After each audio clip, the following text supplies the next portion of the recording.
Abiy Ahmed Aliitu walgahii Bahar Daar irratti fuula Amaaraa dura dhaabbatee je.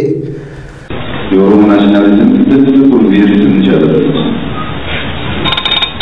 ትልቅ ማለት የሀገር ማለት የአፍሪካ ማስተባበርና መንደርስ ያስገባል ሁሉ ከዛ ኢትዮጵያዊነት ተሰራ asittis achittis afaan garagaraa barsiisaa aadaa adda addaa barsiisaa eenyummaa adda addaa ijaaruudhaan Itoophiyaa takka godhuu hin dandeenyu kan jee Abiy Ahmed Ali ta'ullee roodmaappii Birhaanuu Naggaa fi Andargaachoo Tsiggeeti. Itoophiyaa keessatti kan walitti nu buusaa jiru seenaa warra nugusootaa hammeenyaan kaasanii warra miidhame hanga miidhaman caalaa itti dabalanii dubbachuudha. Kanaafuu asoosamoota akkasii haxaawanii balleessuudha jee Abiy Ahmed. Itoophiyaa jiraachisuuf Oromiyaa diiguun barbaachisaadha. Shimallis Abdiisaa ganama yeroo hirriiba irraa ka'e Oromiyaa haadhabuun dhaaddannoo gaazexeessaa Taamiraat Nagaraati ture. Biyya keessaa fi alarraa kanneen nu hordoftan kabajamtoota daawwattoota BBS kun sagantaa keenya torbaanitti guyyaa tokko isiniif dhiyeessinu faana miidiyaati. Qophii teenya tan arraatiin mata duree duula Oromummaa diiguu jiru qabannee isiniif dhiyaannee jirra.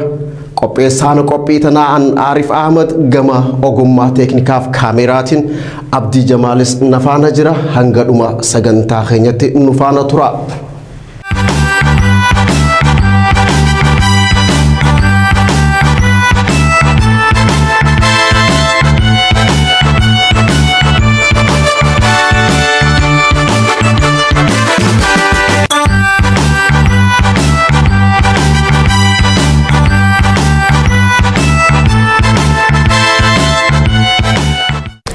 Warri Oromummaa fi Oromiyaa balleessuudhaaf foolatan qaawa argame hundatti dhimma bahanii duula hamaa ifatti geggeessatuma jiran.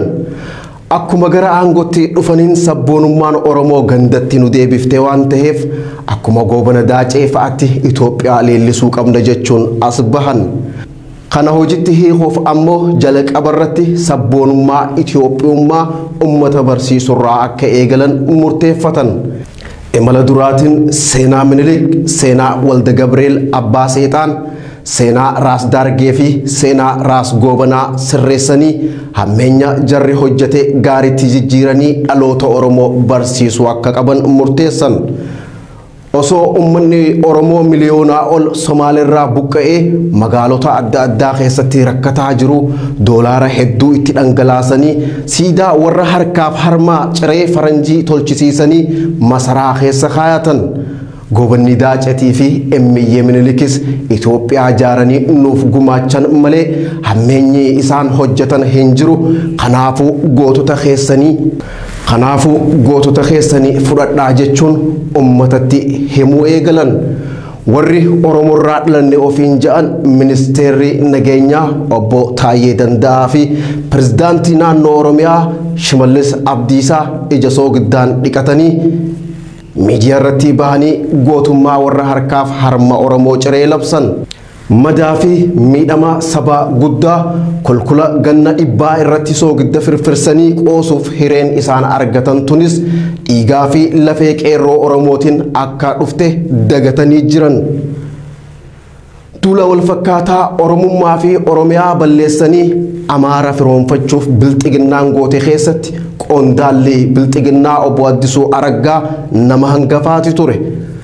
Hawaasa sikkoof mandoo warra Minilik abbootii isaanirraa harkaa fi miila tokko muree haadholee isaanirraa harmaa fi harka ciree dura dhaabbate seenaan sun seenaa sobaati saba Amaaratiin walitti isin buusuuf jecha asoosama diinaan barreeffamee fi afoolaan daddabraa dhufe je'ee dubbate. Mee haasawaa Addisuu kana daawwannee walitti haa deebinu. የሁለቱን ህዝቦች ግንኙነት በተመለከተ የሊቃንና የፖለቲከኞች የሐሰት ትርክት ነው። አንዱ የሐሰት ትርክት አማራና ኦሮሞ እሳትና ጭድ ነው የሚል የተዛባ አስተሳሰብ ነው። እሳትና ጭድ ነን እንዴ? ነን አይደለንም። አንዱን በዳይ ሌላውን ተበዳይ አድርጎ ለማቅረብም በርካታ ገንዘብ ወጥቶ በጀት ተመድቦ ሆን ተብሎ ሁለቱን ህዝቦች ከፋፍሎ ለመብታቸው በአንድነት እንዳይቆሙ በጽናት እንዳይታገሉ ለማድረግም በርካታ ስራዎች ሲሰሩ ነበር። ለአብነትም የቡርቃ ዝምታ የሚለውን የተስፋዬ ገብረአብን መጽሐፍ ማንሳት ይቻላል። ሁለቱን ህዝቦች የማይታረቁ ፍላጎቶች ያላቸው ህዝቦች አስመስሎ የማቅረብ አማራውን የአንድነት ብቸኛ ጠበቃ፣ ኦሮሞውን ደግሞ የመለያየት ፖለቲካ አራማጅ አድርጎ የማቅረብ ዝንባሌ ያለ ይሄ ጥላቻን የመዝራት ሁለቱ ህዝቦች እንዳይገናኙ እንዳይተማመኑ በከባድ የጥላቻ ግድግዳና በጥቁር መጋረጃ እንዲከለሉ የማድረግ ስራ ሲሰራ ለነበር መውሰድ ይቻላል። ኢትዮጵያ keessatti kan walitti nu buusaa jiru seenaa warra nugusoota hammeenyaan kaasanii warra miidhame hanga miidhaman caalaa itti dabalanii dubbachuudha. Kanaafuu asoosamoota akkasii haxaawanii balleessuudha jee Abiy Ahmed. Bilxiginnaan seenaan calanqoo fi aanolee yoo dubbatame warra yakkasan hojjetan mufachiisa waan ta'eef seeneffamni sun haxaawamee baduu qaba ejjennoo jettuun sossooti. Mee viidiyoo Abiyyi tana booda walitti dachaanaa ammallee nu faana tura. ኢትዮጵያ ውስጥ ታሪክ ነው ወይስ ተረክ ነው ያጣላን? ምን ጨምራቸው ተረቶች የበዳዩን የበደል ልክ የሚያገዝፉ ናቸው። ነገስታት ላይ የሚነሳው ተረክ፣ በብሔረሰብ የሚነሳው ተረክ፣ በሃይማኖት የሚነሳው ተረክ ከአክቹዋል ታሪኩ በላይ የገዘፈ ስለሚሆን ማጽዳትም የሚያስፈልገው እነዛን ናሬሽኖች akkana jechuun Abiy Ahmed kun seenaan calii calanqoo fi harma muraa aanolee seenaa dhugaa osoo hin taane asoosama ragaa hin qabne jechuu isaati. Kana malees hogganaan paartii Bilxiginnaa Abiy Ahmed Ali asittis achittis afaan garagaraa barsiisaa, aadaa adda addaa barsiisaa, eenyummaa adda addaa jaaruudhaan Itoophiyaa takka godhuun hin dandeenyu. Kanaafuu afaan Amaaraa kutaa takkarraa eegaluu qaba jechuun ibsa kenne. Mee ammas afaanuma Abiyyirraa dhageenyee walitti haa deebinu. በኦሮሚያ ክልል የአማርኛ ትምህርት መር አለበት። ቋንቋ ብቻው የሚፈስ አይደለም። ወግ አለበት፣ ተረት አለበት፣ ባህል አለበት፣ ትውፊት አለበት፣ ታሪክ አለበት። እዛ ውስጥ አንዱ ያንዱን እያወቀ እየተማረ ሲሄድ ይበልጥ ይወራረሳል። ኦሮሚያ ክልል ከአምስተኛ ክፍል ያለውን ወደ አንደኛ ክፍል አድርጎ ማስተማር ፍጥነት ካልወሰነ በስተቀር እዚህም እዚያም የተለያየ ቋንቋ እየተናገርን የተለያየ ባህል እየገነባን የተለያየ ማንነት እየገነባን የሆነ ጊዜ ላይ አንድ መሆን አስቸጋሪ ነው ጉዳይ ነው የሚሆነው። Kunis sagantaa sabboonummaa Oromoo ittiin cabsanii Itoophiyaa sammuu dhalootaa irratti fe'uuf badhoon baafatte keessa karoora hangafa ta'uu mul'isa. Eenyummaa uummata tokkoo irraa mulquuf jala qabarratti aadaa, afaanii fi duudhaa isaa akka inni lagatuu fi of wallaaluuf seenaa isaa dabsuun kaata. Dhaloonni seenaan isaa jallatee ammoo kaleessa bakka ture waan hin beekneef boru bakka gahuu qabu. Firaafi diina isaatis addaan baasee beekuu hin danda'u. Adeemsi badhootis suutuma suutaan aadaa fi afaan ummatichaa balleessanii afaan biraatiin akka baratan godhuudha. Afaan balleessuudhaaf adeemsa baruu fi barsiisuu jijjiiruu qubee ittiin baratan tan ummata wajjin yeroo dheertuuf wal barteessan tartiibaa sabboontotaa fi hayyootan kaamtirraa jijjiiruu qaban. Aadaa, duudhaa fi seenaa hawaasa tokkoo balleessuuf ammoo matootii fi madda beekumsa hawaasa sanii goggoysuutu barbaachisa. Mootummaan badholleen kanuma hojjete. Kanaaf ammoo abbootiin gadaa Karrayyuutti rashanaman ragaa dhiiga jiidhaa yeroo ammaati. Gadaan Oromoo madda seenaa barnootaa fi duudhaa Oromooti. Gadaan burqaa ilmaan Oromoo sabboonummaa irraa waraabbatan akka tahe badhoon tolchitee beeyti. Kanaaf gadaa balleessuun akka madda sabboonummaa Oromoo goysutti amananii abbootii gadaa jilarra turan fuudhanii hobbaafachiisan. Badhoon jalqabarratti tartiiba qubee afaan Oromoo abaa caadaa irraa gara laagaamatti jijjiiruuf yaalii guddaa gootee turte. Garuu mormii uummata bal'aa fi hayyoota Oromoorraa isaan mudateen harkatti fashalaa'e.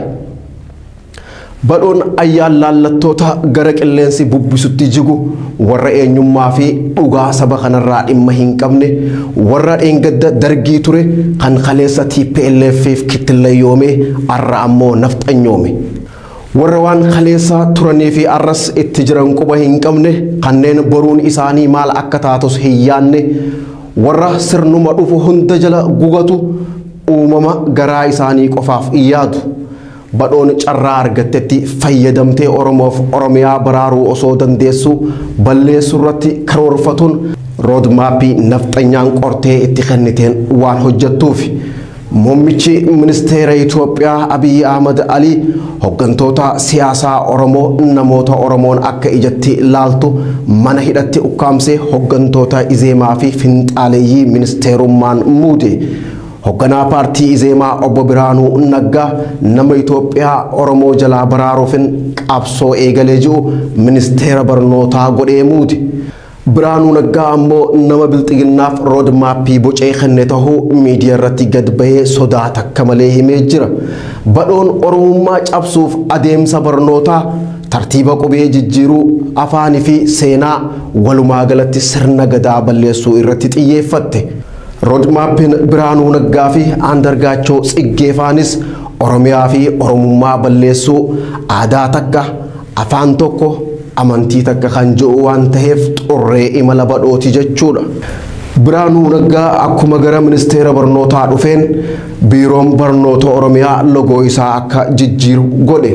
Asxaa biiroo barnoota Oromiyaa irraa qubee afaan Oromootii fi odaa Oromoo kaasaniiti jiran.